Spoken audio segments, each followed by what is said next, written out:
कह सकते हैं, तो वह अपने प्लांट्स को बढ़ाता है, अपने स्पीसीज को बढ़ाता है।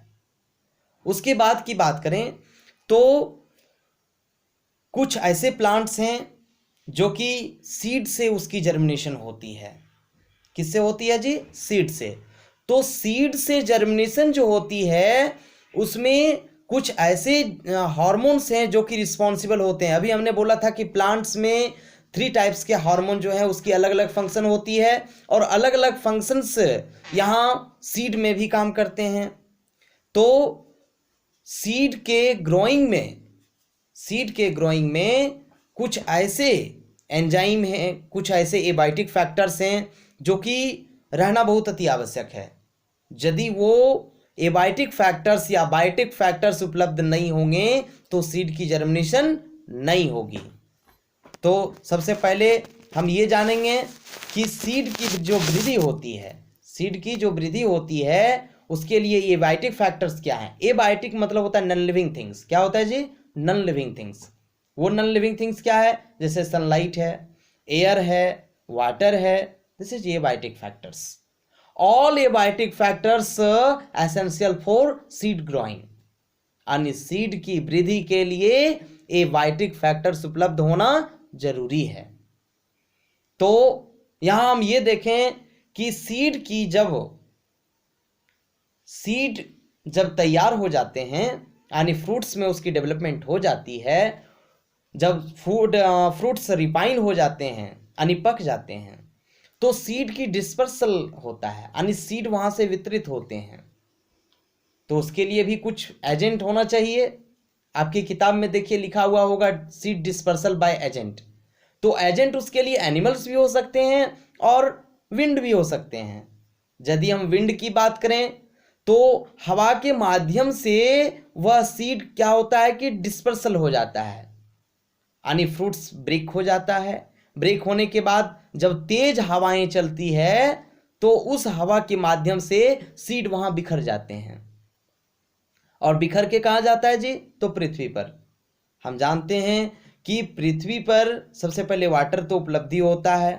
अब हम बात करें माउंटेन इलाके की, तो माउंटेन एरियाज में वहां भी कुछ कुछ नमी होती है, यानी मॉइस्चर होता है, तब तो सीड जर्मिनेशन करता है। अभी हमने बोला कि वाटर उपलब्ध होता है ना। लेकिन यदि उसके लिए सुटेबल कंडीशन नहीं मिले तो वह जर्मिनेट नहीं करेगा। कुछ ऐसे होते हैं सीड जो कि डोर्मेंट फेज तक वो नहीं ग्रो करता है, यानी सुसप्त अवस्था में पड़ा हुआ रहता है। क्यों? क्योंकि उसके जो सीड कोट होते हैं वो काफी हार्ड होती है। उसे प्लाम्यूल और रेडिकल की जो ग्रोइंग होनी चाहिए, यानी सीडलिंग की जो ग्रोइंग होनी चाहिए, वो नहीं हो पाता है। उसके लिए कुछ समय लगती है। उस समय के बाद वह जब ग्रोइंग होते हैं तो सीडलिंग दिखाई पड़ेंगे। तो सीड का डिस्पर्सल होना, ये एजेंट। अभी हम विंड की बात किए, कुछ एनिमल्स की बात करते हैं। जैसे एनिमल्स की बात करें तो जैसे बहुत सारे बर्ड्स जो हैं वो फ्रूट्स को खाने के लिए जाती है, और जैसे ही फ्रूट्स पर वो एडेयर होती है वो फ्रूट्स को ब्रेक डाउन कर देती है। और फिर ब्रेक डाउन करने के बाद क्या है कि सीड यदि मैच्योर हुआ हो तो वह वहां से क्या होते हैं? गिर जाते हैं। गिर जाने के बाद क्या होता है कि सारे सीड क्या होते हैं जी? सारे सीड पृथ्वी पर पड़ जाते हैं। ठीक, देखिए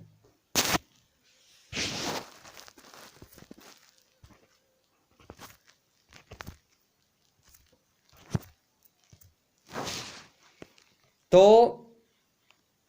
ये हमने बात किया कि डिस्पर्सल बाय सीड है ना, सीड डिस्पर्सल बाय बर्ड्स। तो बर्ड्स के माध्यम से सीड का डिस्पर्सल हुआ।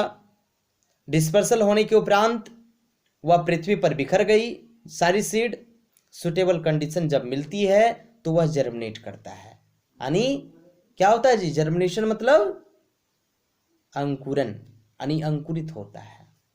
आप घर में भी देख सकते हैं, जैसे सीड को आप क्या करेंगे कि जो सब मैच्योर सीड हैं, विकसित जो सीड हैं, जैसे चना ले लीजिएगा, है ना। चना को एक दिन आप वाटर में डुबो दीजिएगा, तो वह क्या होगा कि दूसरे दिन आप जब निकालेंगे तो एक कपड़ा में उसको बांध दीजिएगा। वो क्या होगा कि धीरे धीरे उसकी सीडलिंग दिखाई पड़ेगी। यानी वो सीडलिंग क्या होता है जी, हम जानते हैं कि सीड के अंदर प्लॉम्यूल और रेडिकल की व्यवस्थाएं होती है, व्यवस्थित होते हैं। वो प्लॉम्यूल और रेडिकल, प्लॉम्यूल के द्वारा शूट एपेक्स की वृद्धि होती है और रेडिकल के द्वारा रूट की वृद्धि होती है। दो पार्ट्स में बटे होते हैं जी सीड, प्लॉम्यूल तथा रेडिकल। प्लॉम्यूल के द्वारा क्या हुआ, शूट एपेक्स की वृद्धि, और रेडिकल के द्वारा रूट की वृद्धि। आप देखते होंगे कि सीड जब जर्मिनेट करता है तो उसमें रूट जो बनती है वो अलग पार्ट होती है, और जो शूट बनता है उसकी अलग पार्ट होता है। तो इस तरह से जब सारे फैक्टर्स सीड के लिए उपलब्ध होते हैं तो सीड का जर्मिनेशन होता है। सीड के जर्मिनेशन होने के बाद आप उस सीड को कुछ दिनों के बाद नहीं देख पाएंगे। क्यों?